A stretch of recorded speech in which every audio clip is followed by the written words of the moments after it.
There are nights in this world that don't care how much money you have. Nights that strip every title, every achievement, every zeroed-out bank account down to nothing and leave you standing in the cold, invisible, with nowhere to go. This is a story about one of those nights, and about the one man in a crowded room who refused to look away. Stay with me until the very end, because what happens in the final moments of this story will change the way you see every stranger you pass tomorrow. Nathan Cole was worth $4.2 billion. He had built his fortune from nothing. A small software startup out of a garage in Austin, Texas that became, over 18 years, one of the most powerful data analytics firms in the country. He had been on the cover of Forbes twice. He owned 3 homes. He had a private driver, a personal chef, and a calendar managed by 2 full-time assistants. But on the night of December 31st, Nathan Cole stood alone on a sidewalk in downtown Chicago, in a wool coat that cost more than most people's monthly rent, and he could not get a single table at a single restaurant. It had started simply enough. His assistant had forgotten to make a reservation. It wasn't malicious.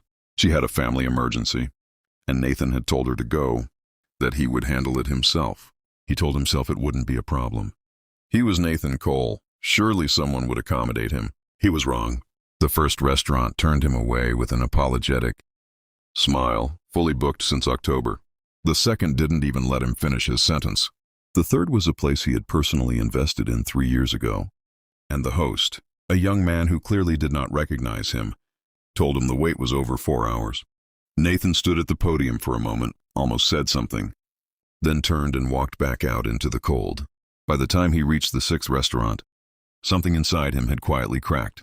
It wasn't anger. It wasn't humiliation exactly. It was something older and lonelier than either of those things. It was the realization that without the appointments and the titles and the people who recognized his name, he was just a man who had spent the last decade building an empire, so large and so consuming that somewhere along the way, he had forgotten how to simply exist in the world. No wife, no children. His parents were gone. His closest friends had drifted into their own lives. Kids, grandkids, holiday tables full of noise and warmth that Nathan had always been too busy to build for himself. He stopped in front of a restaurant called Harlow's. It was not famous. It was not fancy. It was a mid-sized American bistro with warm amber lighting and paper, snowflakes taped to the window by someone's hands, a child's hands. Probably, and through the glass, Nathan could see that it was absolutely packed. Every table full. Laughter rising above the noise of clinking glasses. A television in the corner counting down the hours. He almost didn't go in, but his feet were cold and he was tired of walking. So he pushed through the door anyway. The host was a teenager, maybe 17, with a red bow tie slightly crooked on his collar. He looked up at Nathan with genuine sympathy and told him what. Nathan already knew. There was nothing available. Not a table, not a seat at the bar, not a corner to stand in. Nathan nodded slowly, thanked him, and turned to leave. That was when he heard it, a single knock on a table. Then a voice, calm, warm, and completely unhesitating. "Hey, over here." Nathan turned. Sitting at a table near the window was a man who looked to be in his mid-30s. He was wearing a simple navy blue sweater, the kind you buy on sale. His hair was slightly overgrown. Across from him sat a little girl, no older than 7, with 2 braids and a bright red dress and a paper crown on her head. The kind that comes in a Christmas cracker. She was coloring something in a small notebook. Completely absorbed in her own world, the man was waving. Not the polite, uncertain wave of someone who might be waving at someone else. A real wave, a deliberate, open-handed wave that said, "I mean you." Nathan looked behind him. There was no one there. He pointed at himself. The man nodded and smiled and gestured to the empty chair at their table. A chair Nathan hadn't even noticed, tucked slightly to the side as though it had been waiting. Nathan Cole, $4.2 billion CEO, stood frozen in the doorway of a mid-level bistro on New Year's. He even felt something move in his chest that he hadn't felt in a very long time. He walked over. "Looked like you could use a seat," the man said simply. "I'm Daniel. This is my daughter, May." May looked up from her notebook, studied Nathan with the serious, unfiltered gaze that only small children possess, and said, "Your tie is crooked." Nathan laughed, a real laugh, sudden and unprepared, and sat down. Over the next 3 hours, Nathan learned that Daniel Reyes was a warehouse supervisor from a suburb just outside the city. He had been raising May alone for 4 years. since her mother passed away from an aggressive form of cancer at 31 years old. He didn't say it with self-pity. He said it the way people say things they have long since made peace with, because they had no other choice. He talked about May the way people talk, about the sun like she was the organizing principle of everything, the thing the whole world tilted toward. She wanted to come downtown for New Year's, Daniel said, cutting May's chicken into smaller pieces without looking down, the automatic motion of a parent who had done it 10,000 times. So we came downtown. Do you do this every year? Nathan asked. Daniel shook his head. We usually just do it at home. Watch the ball drop on TV, make hot chocolate, fall asleep before midnight. He smiled. But this year she asked. So, one word. And in that one word, Nathan heard an entire universe. A father who would rearrange any plan, cross any distance, sit in any crowded restaurant on any cold night, because his daughter asked. Nathan thought about his own New Year's Eves over the past decade.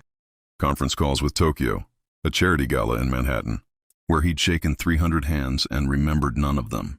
A hotel room in Singapore, watching fireworks from a window alone with a glass of scotch, telling himself he was exactly where he wanted to be. May showed Nathan her notebook. She had been drawing, she explained, a map of the world, except that in her version, every country was a different flavor of ice cream. France was vanilla bean, Australia was mango. Texas, she informed him very seriously, was obviously chocolate. Obviously, Nathan agreed. Do you have kids? She asked. The question landed on Nathan like a stone dropped from a great height. Simple, innocent, devastating. No, he said. I don't. May considered this. That's okay, she said.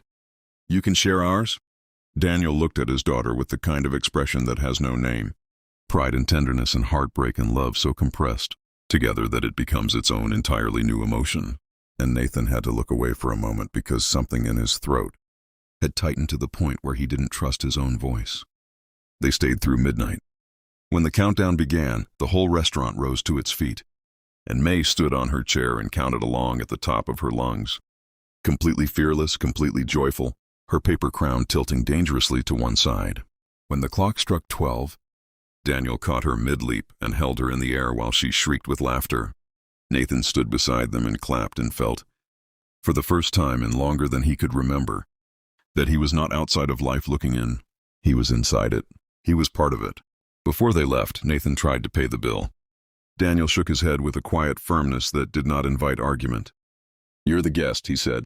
Nathan didn't push, but he took out a card and wrote a number on the back before sliding it across the table. I run a company, he said.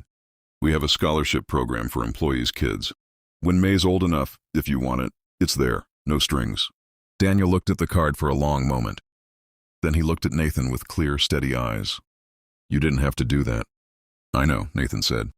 That's why I wanted to. They shook hands on the sidewalk outside Harlow's while May insisted on a hug. And then they disappeared into the crowd of strangers celebrating the new year. And Nathan stood alone again on the same street where the night had begun. But he was not the same man who had stood there 4 hours ago. He stood there in the cold for a long time, the city loud and bright around him, and he thought about what it costs to wave at a stranger, what courage it does not take. What it gives.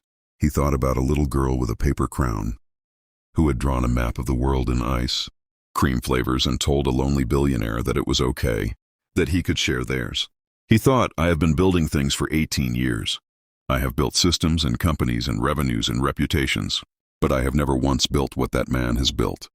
I have never once given someone what he gave me tonight, a chair, a table, a place to belong. Nathan Cole went home that night and, for the first time in years, he called someone just to hear their voice. It was a small thing, the smallest thing, but every large life is made entirely of small things, stacked one on top of another, by hands willing enough to reach out.